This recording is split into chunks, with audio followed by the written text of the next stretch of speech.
Hoje nós vamos falar de um tema polêmico, né? Não sei se é polêmico para alguns, mas um tema tanto polêmico para outros. Talvez para a nossa igreja não tanto, pelo fato de nós também desenvolvermos uma área de libertação no Ministério Luz para os Povos, um tempo mais, um tempo menos, mas de uma forma muito clara. Nós já vimos dentro da nossa igreja local a ação sobrenatural de Deus na manifestação do Espírito, mas também já vimos em nossos encontros com Deus, em cultos de oração principalmente, a ação do mal, né? Pessoas ficarem possessas, o mundo espiritual ficar descoberto. Então nós vemos de fato Deus agindo e operando, libertando vidas. Libertação não é um assunto que temos que temer, pelo contrário, é um assunto que nós temos que entender para que possamos lidar com as situações que podem sobrevir sobre nós. Mas é bom lembrar que esse assunto é um assunto antigo do Velho Testamento e novo para nós como igreja. Porque há mais ou menos 30, 35 anos que a igreja, de uma forma geral, começou a abordar esse assunto com tanta veemência, não é? Com tanto entusiasmo, que é de fato maldições hereditárias, libertação, guerra espiritual.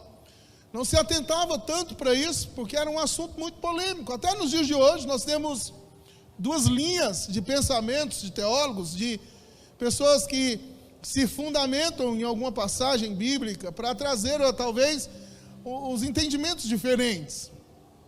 Uma delas, ou um lado desse grupo, acredita que maldição hereditária, ou melhor, acredita que tudo é maldição hereditária. Tudo que ruim acontece, tudo de ruim que acontece na vida do homem, está relacionado a uma maldição estabelecida. E se a pessoa quebrar essa maldição, tudo começa a dar certo, e não precisa de fazer mais nada, porque passa a ter uma virada na vida. Esse grupo acredita que todos precisam de passar por libertação. Porque sim, esse grupo acredita que todos precisam passar por libertação, que Deus visita a iniquidade dos pais, dos filhos, até a terceira e quarta geração, mas que todos deveriam passar pela libertação, e que depois que passasse pela libertação, tudo estava resolvido, e não precisava mais de fazer nada. Mas tem um segundo grupo, e esse segundo grupo, de um outro lado, acredita que maldição hereditária não existe, que maldições hereditárias não nos alcançam. Na verdade, esse grupo acredita que o crente não precisa passar por nenhum tipo de libertações, que desde a conversão do cristão, quando ele aceita o Senhor Jesus como Senhor e Salvador de sua vida, todas as maldições são quebradas, e a partir daquele momento, então, ele está verdadeiramente livre. Ele não precisa mais passar ou ter cuidado com áreas da sua vida que um dia foram aprisionadas, e ele não se verá mais preso naquelas cadeias que um dia o prenderam. De fato, essa é uma discussão muito polêmica, até mesmo porque a reforma protestante nos deu a liberdade de pensarmos, sim ou não? De pensarmos e adotarmos uma forma de pensamento. Só que a forma mais correta de pensarmos é estarmos totalmente embasados na palavra de Deus. A palavra de Deus não erra, ela não muda, ela era para ontem, hoje e eternamente. Então, se nós temos um entendimento claro de qualquer assunto que nos é abordado, nós entendemos o que a palavra de Deus nos ensina, nós não erramos. E exatamente nessa noite eu quero te trazer uma clareza sobre esse assunto, porque muitos ainda se encontram presos sem saber que está. Muitos ainda se encontram em prisões sem saber que está. Muitos têm a vida do mesmo jeito, entra ano e sai ano, preso, sem saber que está, porque não acredita. Por quê, pastor? Porque a fé certa produz em nós um comportamento certo. Então, naquilo que eu acredito, eu creio. Se eu não acredito, eu não creio. Mas eu falei no domingo passado, não sei se você se lembra, que nem tudo aquilo que nós acreditamos é certo. Que nem tudo aquilo que acreditamos é certo. Por quê? Porque aqui nós temos o quê? Não sei quantas pessoas, muitas pessoas com pensamentos diferentes, com aspectos diferentes. Da mesma forma como nós vimos os evangelhos, Mateus, Marcos e Lucas, João à parte, Mateus, Marcos e Lucas reproduzindo as mesmas histórias com interpretações diferentes, nos mesmos contextos. Por quê? Porque os discípulos, um estavam de um lado, o outro estava de outro, o outro estava de um outro lado. Eles entendiam e viam de formas diferentes, falavam as mesmas histórias, mas na hora de reproduzi-las, tinha alguma coisa que às vezes nós pensamos que contradizem, mas não se contradiz. São pontos de vista diferentes. Mas hoje nós vamos ter uma clareza a respeito disso, e a partir daqui então caminharmos em cima disso. Abram comigo no livro de Êxodo, capítulo 20, por favor, versículo 5 em diante.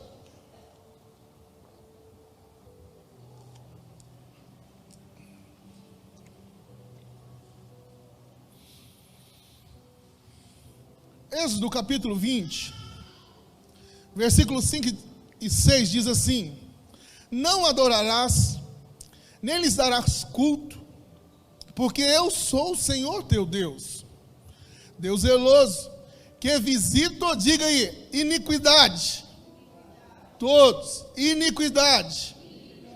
Quem está falando isso?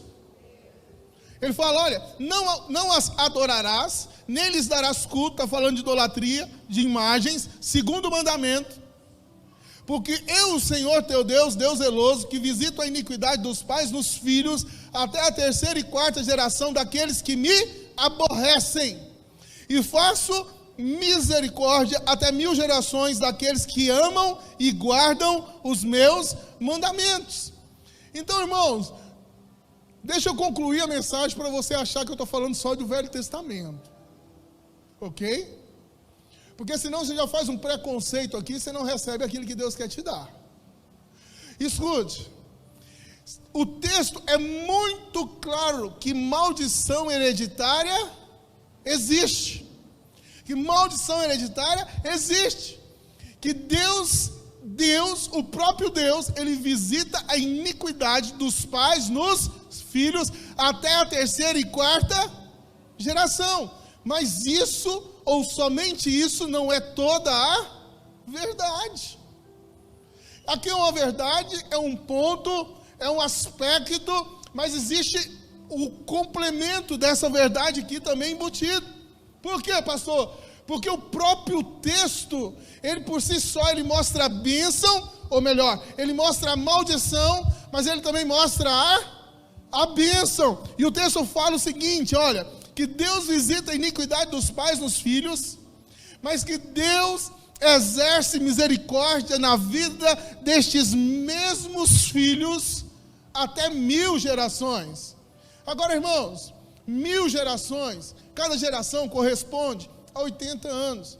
Então, ou seja, a 1000 gerações corresponderia a 80.000 anos de misericórdia. Então, se o pai ou os pais fossem fiéis ao Senhor e obedecessem às leis do Senhor, os mandamentos do Senhor, temessem ao Senhor, a bênção ou a misericórdia estaria estabelecida sobre a vida daqueles pais, 1000 gerações, 80.000 anos à frente. Mas vamos lá, nós estamos aí há mais ou menos, diante de alguns estudos, da criação do homem, há 6.000 anos. Então nós não alcançamos nenhuma geração ainda.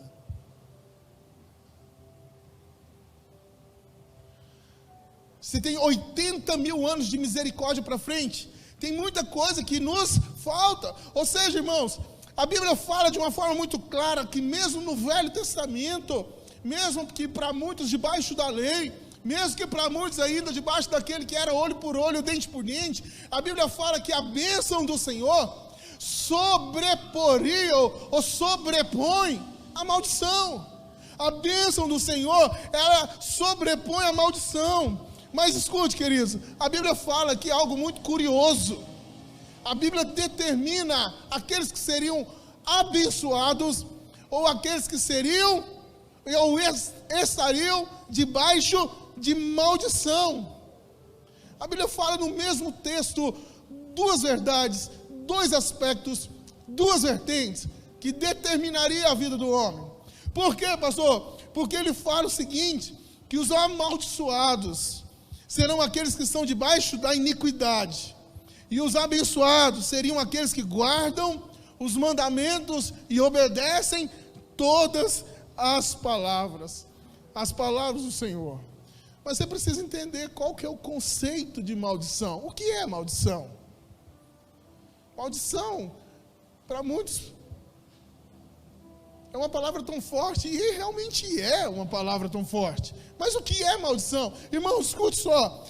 Maldição é uma dívida que temos com Satanás, uma pendência que existe na vida do homem, por causa da iniquidade, que dá o direito legalidade do diabo agir e atuar na vida de uma pessoa. É uma cobração de dívida. É como que o próprio diabo, por meio de uma legalidade, por meio de uma cobrança, ele tivesse direito de agir na vida da pessoa, de agir na vida do homem. Agora escute, queridos, uma vez que existe uma programação espiritual para isso, para que isso se estabelecesse na vida do homem, também existe uma programação espiritual para que isso seja quebrado.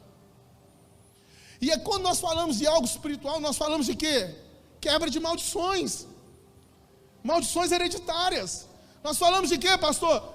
De processos de cura e libertação, de transformação, que vem de dentro para fora. Por quê, pastor? Por causa, sim, irmãos, não se escandalize, por causa de iniquidade de trás.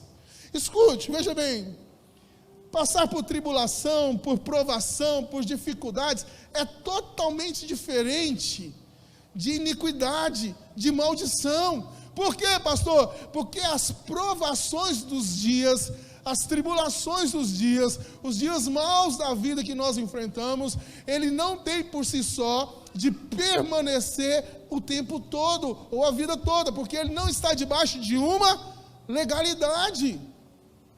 Quando a aprovação da nossa vida vem sobre nós, o próprio Senhor fala que o Senhor, ele não tenta ninguém, e quando o Senhor prova o homem, é com o objetivo de levá-lo à aprovação, elevá-lo a um novo nível, a um novo momento. Um momento de quê, pastor? De autoridade, um momento de convicção, de fortalecimento da sua fé. Então escute, queridos, é diferente tribulação, provação de maldição. Nós vemos aqui de uma forma muito clara que a maldição é o mal agindo com legalidade, é a ação do diabo agindo com portas abertas. E escute, amados, com toda sinceridade, por isso que nós vemos muitas pessoas entrar ano e sair ano, baba, ora, jejuma, faz o que for, campanha atrás de campanha, movimentos atrás de movimentos, e nada muda, porque tem sim uma maldição instalada. É impossível do crente, do cristão, ele passar por todo esse momento de experiências com o Senhor, de envolvimento com o Senhor. Eu não estou falando, escute algo, irmãos, a mudança que muitas às vezes esperam é mudança financeira, é a mudança de conquista. Isso é banalidade, porque a mudança que nós mais precisamos é o nosso próprio relacionamento com Deus, é o processo de redenção que se iniciou quando nós aceitamos o Senhor Jesus, e o processo de transformação começa para nos levarmos a viver uma vida em santidade. Então, quando se entra ano e sai ano, e a minha vida, o meu comportamento não condiz com a natureza que eu tenho, existe algo errado por detrás. Existe uma teologia, uma linha que fala que quando a maldição está estabelecida na vida de uma pessoa, é porque houve a mudança de DNA, houve a mudança sanguínea. Bom, se houve a mudança sanguínea, no momento que a maldição foi instalada, também houve a mutação sanguínea quando o sangue de Jesus entrou sobre nós. Então está tudo resolvido, é ou não é? O sangue de Jesus, quando ele nos cobre, ele muda o nosso DNA da mesma forma. Mas isso não vem ao caso, são linhas teológicas. E eu quero nessa noite aqui falar de 3 tipos de maldições, para que os irmãos entendam, 3 tipos de maldições. A primeira das maldições é a maldição adquirida. O que é essa maldição, pastor? Eu pequei, vários pecados que trazem maldição sobre a vida do homem. pecados, por exemplo, culto a imagens, pecados na área sexual, injustiça, desonra aos pais, aceitar suborno para fazer o mal ao inocente, irmãos. Fazer o mal ao inocente tem um peso espiritual tão grande. Tem um peso espiritual tão grande quando o homem, de uma forma geral, ele faz o mal a pessoa sem direito de defesa. Se você aprendeu lá atrás que existe pecadinho, pecadão, vamos desmistificar isso daqui nessa noite? Não existe pecadinho, pecadão, filho. Pecado, o nome do pecado é pecado, e ele não muda. Você acha que Deus, escute, irmãos, você acha que Deus ele vai tratar com aquela mentirinha que o pescador conta lá na beira do rio, onde ele fala, eu peguei um peixe desse tamanho. Mas ele fala que foi desse tamanho, sim ou não? Os pescadores aí, cadê o índio? Eita! É ou não é? Você acha que Deus vai tratar uma mentirinha de pescador, que ele conta uma coisa no momento quente ali da brincadeira, com o pecado de um estupro? Ah, pastor, mas você está falando de consequências diferentes? Não, irmãos, eu estou falando de ação de Deus em relação a isso. Por quê, pastor? Irmãos, porque maldições se instalam na vida da pessoa através de injustiças cometidas. Injustiças cometidas. Escute algo, queridos. Essas coisas não são pecadinhos, são pecadões. E que trazem maldição sobre a vida do homem. E a pessoa fica debaixo de legalidades para que o diabo haja. Maldições adquiridas é que eu vou lá e faço, eu vou lá e cometo, eu vou atrás, eu faço. Idolatria, subornos, pecados sexuais, todas essas esses tipos de pecados nos geram maldição, e o homem que vai atrás disso. Mas existem as maldições herdadas, e aqui há a grande polêmica de uma mensagem como essa. Maldições herdadas, pastor. Maldições herdadas falam de iniquidade. Irmãos, existe uma diferença muito grande entre pecado e iniquidade. Existe uma diferença muito grande entre pecado que todos nós cometemos no decorrer da nossa vida, na caminhada da nossa vida, porque o pecado nós nunca deixaríamos de cometê-lo até a volta de Jesus, os nossos corpos sermos totalmente transformados e glorificados para nós estarmos juntos com o Pai. Ou seja, todos nós pecamos, isso é inevitável, não como que uma prática, mas como que um acidente.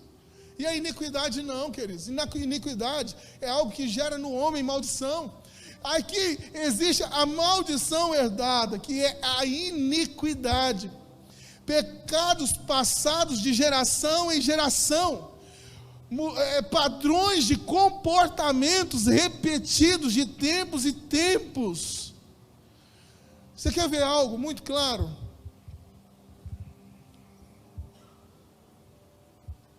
Famílias bem-sucedidas reproduzem famílias bem-sucedidas. Famílias mal-sucedidas, quando não há quebra, elas reproduzem famílias. Você quer ver um exemplo claro?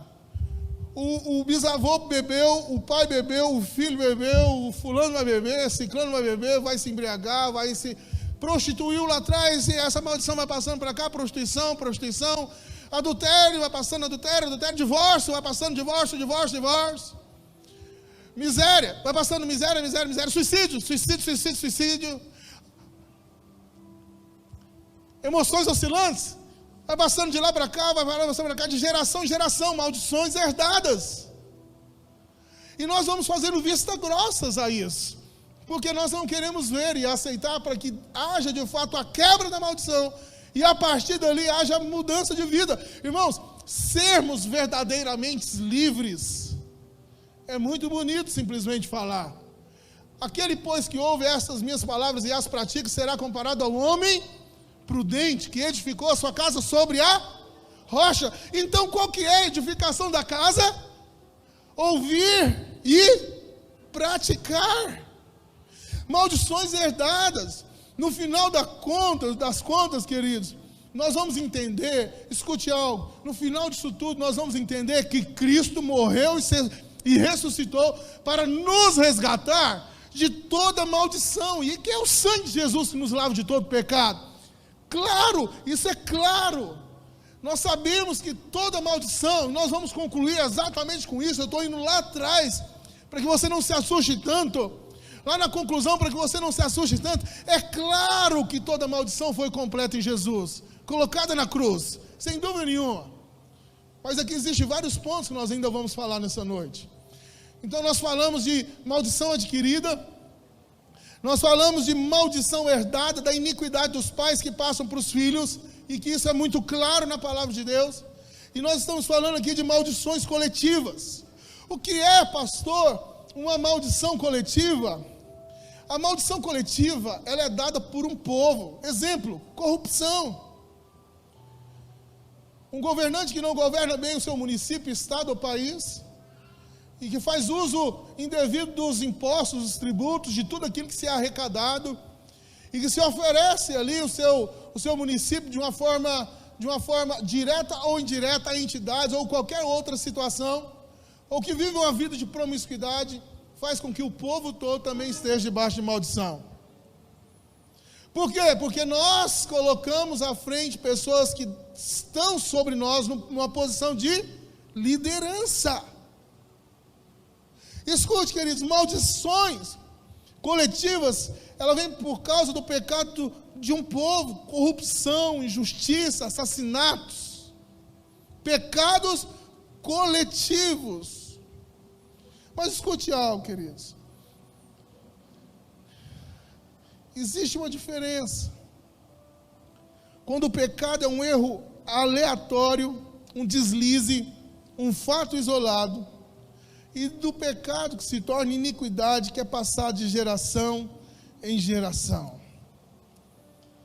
Vamos analisar aqui comigo um outro lado desse mesmo texto. Veja bem, se a Bíblia fala que o pecado, que a maldição hereditária vinha por causa da iniquidade, que alcançaria a terceira e quarta geração, a Bíblia fala também que a misericórdia do Senhor para aqueles que o temem e o guardem os seus mandamentos alcançaria 1000 gerações. Agora, queridos, veja bem comigo, quem não vai estar debaixo de maldição? Quem não vai estar debaixo de maldição? Aqueles que guardam e obedecem a palavra do Senhor. Agora, você está me entendendo aqui que mesmo no Velho Testamento nós já podemos entender que aquilo que quebra maldições é a conversão do coração do homem ao Senhor, que não era nem necessária a morte de Jesus na cruz, se o homem tivesse a capacidade de se render a esse senhorio do Senhor e obedecer as suas leis, e obedecer aquilo que Ele fala. Mas escute, queridos, talvez todos esses questionamentos que vêm sobre o seu coração: pastor, eu vou pagar o pecado dos meus pais? Eu vou pagar as maldições que vieram dos meus antepassados, de quem eu nem conheço? Que culpa tenho eu? Que culpa tenho eu de pagar o que meu pai fez, o que minha mãe fez, o que meu avô fez, o que meu bisavô fez? Eu nem conheço, muitos como eu nem conhecem família, eu não conheço quase ninguém da família do meu pai, e eu vou pagar pecados que vieram de lá para cá? Irmãos, escute algo, queridos, até a nação de Israel, nos tempos que a nação de Israel foi escolhida, ainda não tinha vindo Jesus, até a nação de Israel, elas ficavam confusas com todas essas perguntas.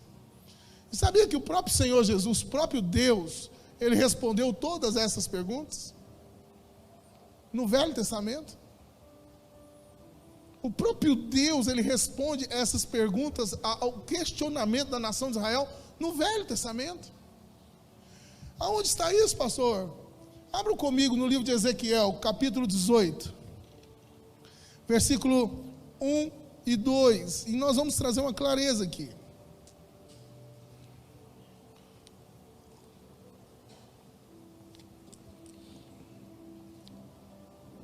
Veio a mim a palavra do Senhor dizendo: palavra de quem, amados? Quem era o Senhor? O próprio Deus, ok? Veio a mim a palavra do Senhor dizendo: O próprio Deus está falando aqui, queridos, da maldição dos pais dos filhos. E olha o que ele diz: que tendes vós que acerca da terra de Israel proferis este provérbio, dizendo: os pais comeram uvas verdes e os dentes dos filhos é que embotam. Ou seja, os pais, qual era o questionamento aqui? Os pais comem feijoada, é eu que fico embrulhado? Os pais erram e é eu que respondo pelos erros dos meus pais? Os pais fizeram o que fizeram e é eu que tenho que pagar? Olha o questionamento do povo escolhido, da nação santa, do povo de Deus. E olha o que ele continua dizendo: eis que todas as almas são minhas, versículo 4. Eis que todas as almas são minhas, como a alma do pai, também a alma do filho é minha. A alma que pecar, essa morrerá. Sendo, pois, um homem justo, e fazendo juízo e justiça, não comendo carne sacrificada nos altos, nem levantando os olhos para ídolos. O que ele começa a fazer aqui, irmãos? O profeta está falando de uma palavra do Senhor, e ele está falando de pecados geracionais, pecados passados de pais para filhos. E aí ele começa a falar: andando nos meus estatutos, guardando os meus juízos, procedendo retamente. Ele repete aquilo que lá no livro de Êxodo foi se falado no versículo 20. E aí ele continua dizendo: o tal justo certamente viverá, diz o Senhor Deus. Se ele gerar um filho ladrão, ele começa a falar de listas de pecados novamente. Se ele gerará um filho ladrão, porventura viverá? É uma pergunta, o próprio Deus fazendo: se ele gerar um filho ladrão, porventura viverá? Não viverá. Todas essas abominações ele fez e será morto. O seu sangue será sobre ele. Eis que, se ele gerar um filho que veja todos os pecados que seu pai fez, e vendo-os não cometer coisas semelhantes, ele está falando assim: olha, aquele filho que nasceu numa família destruída, e que o pai era alcoólatra, ladrão, beberrão, sei lá mais o que, prostituto, adúltero, e se ele vê os pecados que sua família cometeu, se ele vê os pecados que a sua geração cometeu, e ele não fizer, ele está falando: olha, e ele não fizer, se ele fizer os meus juízos e andar nos meus estatutos, o tal não morrerá. Ele está falando: olha, cara, em outras palavras, você não precisa dar continuidade no pecado, você não precisa fazer com que essa maldição alcance a sua geração. É só você olhar para a sua própria história e não fazer o mesmo, não repetir comportamentos, não fazer a mesma coisa, se revoltar com a iniquidade um dia gerada. E aí ele continua dizendo, queridos: mas dizeis, por que não leva o filho à iniquidade do pai? Por que não leva o filho à iniquidade do pai? Porque o filho fez o que era reto e justo, e guardou todos os meus estatutos e os praticou. Por isso, certamente viverá. A alma que pecar, essa morrerá. O filho não levará a iniquidade do pai, nem o pai a iniquidade do filho. A justiça do justo ficará sobre ele, e a perversidade do perverso cairá sobre este. Mas, se o perverso, irmãos, se o perverso, o pecador, o adúltero, o beberrão, o prostituto, sei lá mais o que, mas se o perverso se converter de todos os pecados que cometeu, e guardar os meus estatutos, e fizer o que é reto e justo, certamente viverá e não será morto. De todas as transgressões que cometeu, não haverá lembrança contra ele, pela justiça que praticou, viverá. Irmãos, você está entendendo, em outras palavras, que a graça já estava estabelecida? A graça já tinha sido falada. Agora deixa eu dizer, me permita te dizer algo, uma linguagem moderna aqui, né? Uma linguagem contemporânea dos nossos dias. Se você continuar cometendo os pecados que seus pais cometeram, vai dar ruim para você. Se você olhar sua família e perceber, e ter a clareza de perceber que às vezes existem comportamentos repetitivos, pecados se repetindo, e você não se atentar para isso, vai dar ruim para você. Agora veja bem, mesmo que você tenha tido pai idólatras, adúlteros, injustos, ladrões, e você não decidir andar por esse caminho, e ao invés de se converter ao seu coração ao Senhor, existe a bênção de Deus que sobrepõe a maldição. Ou seja, irmãos, desde o Velho Testamento o Senhor estava anunciando que a conversão do coração do homem ao Senhor quebrava toda a maldição hereditária, quebrava todo o legado de maldição e transformava esse legado de maldição em bênção. Sabe, irmãos, existia um grande sábio no Velho Testamento que ele percebeu isso. Ele olha para o contexto histórico que ele está vivendo e ele fala: olha, por que o pecado de muitos não alcança outros? Por que o pecado de algumas famílias não alcançam pessoas da própria família? Salomão aparece sendo o homem mais sábio do mundo. A Bíblia fala, a palavra do Senhor nos garante que como Salomão nunca houve e nunca haverá homem com tamanha sabedoria. E ele aparece num contexto bíblico falando, Provérbios 26:2 diz: como pássaro que foge, como andorinha no seu voo, assim a maldição sem causa não se cumpre. O que ele está dizendo? A maldição só se instala na vida de alguém com legalidade. Porque senão, você pode ter vindo da onde você veio, você pode ter o contexto familiar da onde você teve, você pode ter sonhos interrompidos da onde quer que seja. Se você não dá legalidade, se você não abre portas, ela não tem o poder de entrar e instalar na sua vida. Acaba-se maldição, acaba-se legado, acaba-se transferência de geração sobre geração. A maldição que deveria ser instalada até a terceira e quarta geração passa a se converter ao ponto da bênção alcançar até 1000 gerações à frente. Posso ouvir um glória a Deus? Até 1000 gerações à frente. Deus já tinha mostrado, querido, que é necessário ter uma legalidade para que uma maldição seja estabelecida na vida de uma pessoa. Mesmo que você tenha, irmãos, todos nós, depois do pecado, fomos destinados ao fracasso. Todos nós, depois que pecamos no pecado de Adão, nós fomos destinados ao fracasso. Mas nós também tivemos o poder de decidirmos a nossa própria vida, o livre-arbítrio. Ou seja, você pode se arrepender e não dar mais continuidade a nenhum tipo de maldição hereditária na sua vida. Como também você pode simplesmente reproduzir aquilo que você recebeu dos seus pais, das gerações anteriores. Escute, queridos, mas o que o Novo Testamento fala disso? Falamos tanto do Velho, vamos para o Novo. O que o Novo Testamento diz sobre isso? O que o Evangelho segundo o Senhor Jesus diz sobre isso? Lá no livro de Gálatas, capítulo 3, versículo 13, o texto diz assim: Cristo nos resgatou da maldição da lei, fazendo-se Ele próprio maldição em nosso lugar, porque está escrito: maldito todo aquele que for pendurado no madeiro.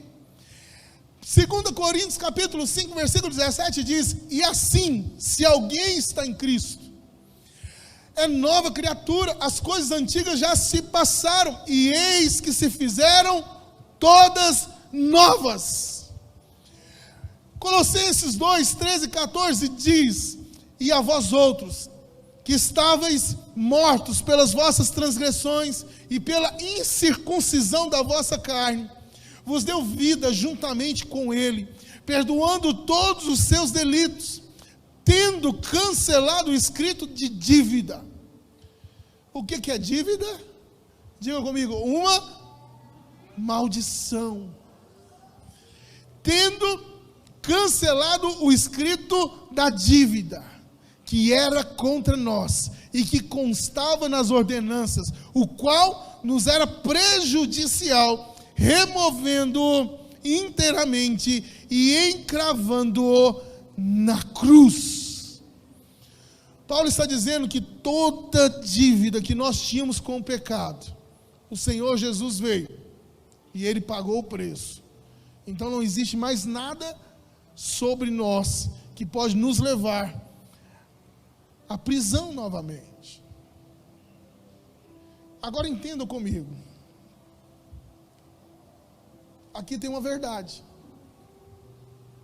Mas aonde não está a verdade? Ou melhor, onde está o outro ponto? Escute, Jesus veio, nos resgatou da maldição da lei, nos transportou do império da morte, nos colocou no império da luz, pagou-se o preço, mas nos deu o livre-arbítrio novamente de voltar para estar debaixo da maldição ou não. Ele está falando aqui em outras palavras, se você quiser, você nunca mais estaria debaixo de maldição. Mas se você quiser, Deus é tão gentleman, que Ele nos dá o direito de voltar para o estado inicial. Quem decide estar debaixo de maldição ou não é o homem. E olha só, o tanto que essa figura de redenção é importante. Colossenses 1, 13, 14 diz: pois Ele nos resgatou do domínio das trevas e nos transportou para o reino do Filho do seu amado, em quem temos redenção, a saber, perdão de pecados. Esse termo, ele nos causa um impacto tão grande, porque naquela época, o perdão de pecados estava sendo relacionado aos escravos. A escravidão naquela época dava direito ao seu dono, ao seu proprietário, de cobrar dívidas. E a dívida estava falando de quê? De maldição. Ele estava preso, amarrado, não tinha jeito de sair mais daquela prisão. Quando Jesus veio e pagou, Ele pagou a dívida. Ele tirou o direito de domínio, de posse, ou no mundo espiritual falando, Ele tirou o direito ou a legalidade do diabo de dominar a pessoa, escravizar a pessoa, prender a pessoa.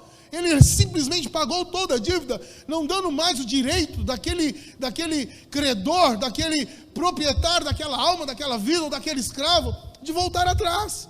Escute, irmãos, qual que é o entendimento aqui? Antes da sua conversão, Satanás tinha um direito legal de entrar na sua vida e destruir sua história. Porque nós estávamos presos nos nossos delitos e pecados. Ele tinha direito legal. O Senhor não podia fazer nada. Ele não podia reivindicar nada. Por quê? Porque todo escravo, ele tem dívidas a pagar. E só quem podia pagar essas dívidas era o próprio Senhor. Mas, escute, se o próprio Senhor Jesus, ele entra no contexto da história e paga a sua dívida, paga a minha dívida, perdoa os nossos pecados, nos transporta para o reino da luz, e Ele nos garante isso lá no livro de 2 Pedro, capítulo 2, versículo 9, onde Ele se declara que nós somos geração eleita, povo de propriedade exclusiva de Deus, nação santa, que nós somos dele. Por que muitos crentes vivem presos, mesmo depois da conversão? Por que muitos crentes vivem presos mesmo depois da conversão? Parece que tudo é errado. E nós ministramos que todas as maldições já foram canceladas na cruz do Calvário. Claro que a cruz, ela é um sacrifício vivo, completo, genuíno. Você sabe por quê? Porque nós estamos falando realmente de pessoas que nasceram de novo. Porque aquele texto, irmãos, eu quero que você entenda isso, porque alguém me perguntou, eu sei quem esse alguém, foi o Luiz.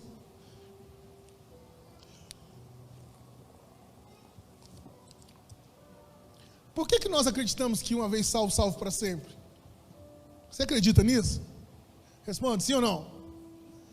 Estão com medo, responde, sim ou não? Você acredita que uma vez salvo, salvo para sempre? Sim ou não? Não.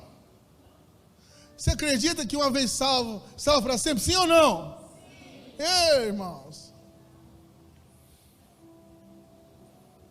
Difícil, né? Resposta. Não, simplesinha. Eu acredito que uma vez salvo, salvo para sempre. Salvação não fala de reinar.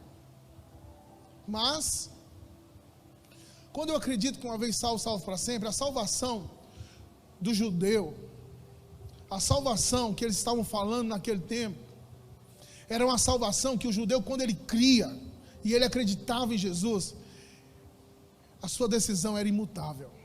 Ele não mudava mais. Ele morria por aquele Deus. Não tinha nada mais que tirava ele do centro da vontade. Ou então, ou seja, ele se decidiu e ele não recuava mais.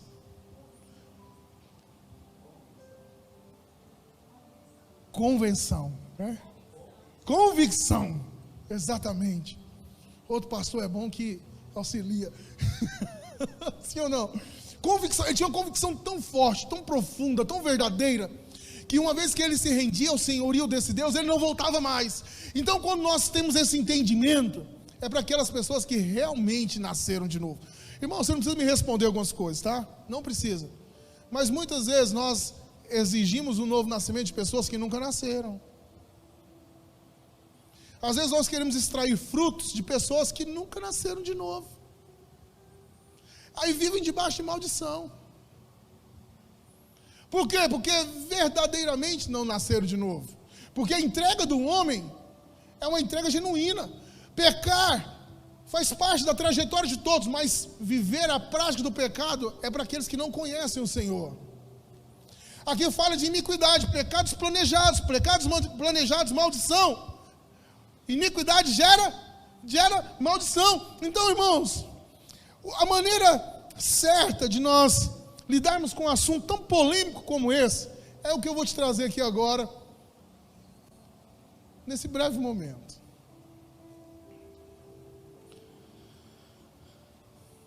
Jesus nos trouxe uma clareza desse entendimento. Mateus capítulo 12, versículo 43 ao 45 diz assim, veja bem, quando o espírito imundo sai de um homem, está falando de quê? Libertação. Quando o espírito imundo sai de uma pessoa, quando o estado de possessão sai da vida de uma pessoa, passa por lugares áridos procurando descanso e não encontra. E diz, voltarei para a casa de onde saí. Chegando, encontra a casa desocupada. Encontra a casa desocupada, varrida e em ordem. É um crente que está ali, mas não está cheio. Por quê? Porque a casa dele está limpa, está em ordem, mas não está ocupada. E aí ele vai e fala, então vai e traz consigo outros 7 espíritos piores do que ele. E entrando, eles podem entrar de novo na vida do crente? Sim. Você quer ver um exemplo claro? Eu já trouxe essa reflexão aqui um tempo. Todos aqui têm casa, sim ou não? A casa que você mora é sua, sim ou não? Mas você está lá agora? Então se alguém entrar lá, a casa é dele? Se alguém entrar lá na casa, agora, a sua casa, que não vai acontecer, estou dando um exemplo, a casa é dele? Não, a casa é quem? De quem? Mas ele está tendo nesse exato momento o quê? A posse. Ele está numa casa que não é dele. A casa não é dele, mas ele está lá. E o que isso fala? Um crente, ele pode estar sob influência de um demônio? Sim. Por quê, pastor? Porque a sua casa, a sua vida, a sua casa, a sua própria vida não está cheia da presença do Senhor. E a Bíblia fala o quê? Que passam a viver ali, e o estado final daquele homem torna-se pior do que o primeiro. Assim acontecerá a essa geração perversa. Irmãos, todas as maldições foram pagas na cruz, tudo foi quebrado. Mas olha só o que o apóstolo Paulo nos traz no livro de Gálatas, para que você entenda tanto que esse assunto é muito sério. E nós vamos levando a vida no oba-oba. Muitos vão levando, não nós, a vida no oba-oba, sem entendimento. O homem peca, perece por falta de entendimento e do poder, de conhecer o poder de Deus. Olha só, Gálatas capítulo 5, versículo 1 diz, para a liberdade que Cristo nos libertou. Então, Cristo nos libertou, sim ou não? Então nós somos livres? O homem é livre? Então, se nós somos livres, olha a continuação do versículo. Permanecei, pois, firmes, e não vos submetais de novo a jugo de escravidão. Então ele está falando que o crente, ele pode ser livre, porque não depende dele. O próprio Deus pagou o preço. Mas se ele não estiver firme, a casa dele pode ser ocupada de novo. E o estado dele pode ficar pior do que o do primeiro. Irmãos, a vida cristã não é uma brincadeira. A vida cristã não é para a gente levar de forma leviana. Como eu preguei no domingo passado e eu falei à igreja, muitos pregadores, muitos pastores, muitos líderes têm pregado um evangelho que o povo quer ouvir. E de uma forma muito simples, muitos têm levado outros ao inferno. Porque o evangelho central que revoluciona a vida do homem é arrependimento. E o arrependimento fala de quê? Mudança de vida, mudança de mentalidade, mudança de comportamento, pelo entendimento da verdade. E quem é a verdade? Jesus é a verdade. Eu sou o caminho, a verdade e a vida, e ninguém vai ao Pai a não ser por mim. Irmãos, a Bíblia está nos ensinando que mesmo depois de libertos, redimidos de toda maldição, nós precisamos desenvolver a nossa salvação, desenvolver o processo de santificação. Ele tem que passar a ser um estilo de vida na nossa vida, porque se nós desviarmos o foco, se nós desviarmos o caminho, o nosso estado pode piorar, porque a Bíblia fala que é melhor que não conheça, porque uma vez que conheceu, não tem volta mais, não volta mais. Então qual que é a diferença antes e depois da conversão, pastor? A diferença é que antes você não poderia paralisar o poder da maldição, porque Satanás, ele tinha o direito legal sobre a vida de todos. Depois da salvação, você tem o direito de paralisar, por meio do sangue de Jesus, qualquer maldição sobre a sua vida. Por quê? Porque todo escrito de dívida já foi pago. Então existe maldição hereditária, mas você pode paralisar qualquer tipo de maldição hereditária, não dando legalidade para que o diabo possa entrar na sua vida. É simples, querido. Você revela quem você serve. A sua essência tem que falar de Jesus. O seu comportamento tem que condizer com o seu DNA, e o nosso DNA é de Cristo.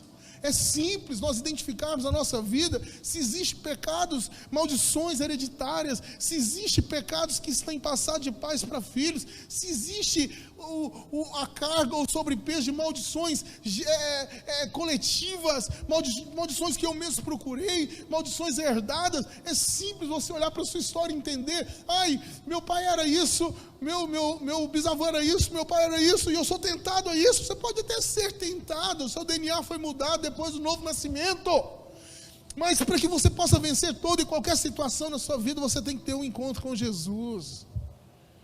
Mas não é aquele encontro com Jesus que simplesmente eu faço o apelo, pastores fazem o apelo, a pessoa levanta emocionada e vai à frente, e no outro dia não se começa um processo. No outro dia você não precisa estar totalmente transformado, mas você inicia um processo de transformação.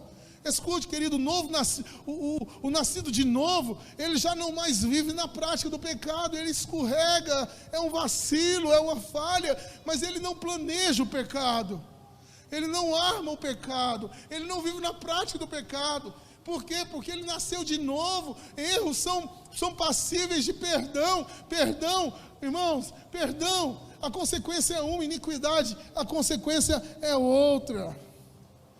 Então, o que quebra a maldição? O que pode quebrar a maldição na sua vida, homem de Deus? Não vamos espiritualizar: eu não tenho maldição. Todos tiveram debaixo de maldição. Todos, inclusive eu.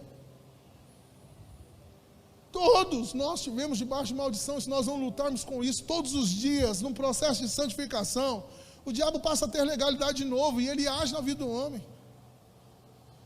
O que você comete na sua vida que você não consegue vencer?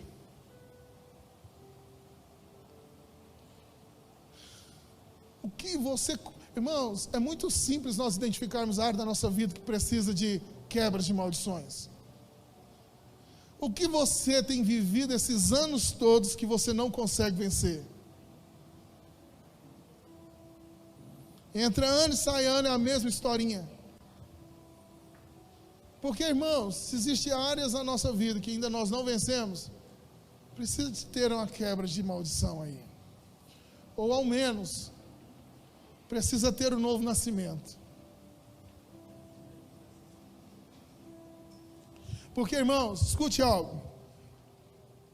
Aquele que tem consciência do pecado e pratica, já não é mais pecado, é iniquidade. Iniquidade tem perdão? Sim ou não? Sim, tem perdão. Mas tem uma maldição que precisa ser quebrada. Eu queria que você se colocasse de pé por um instante.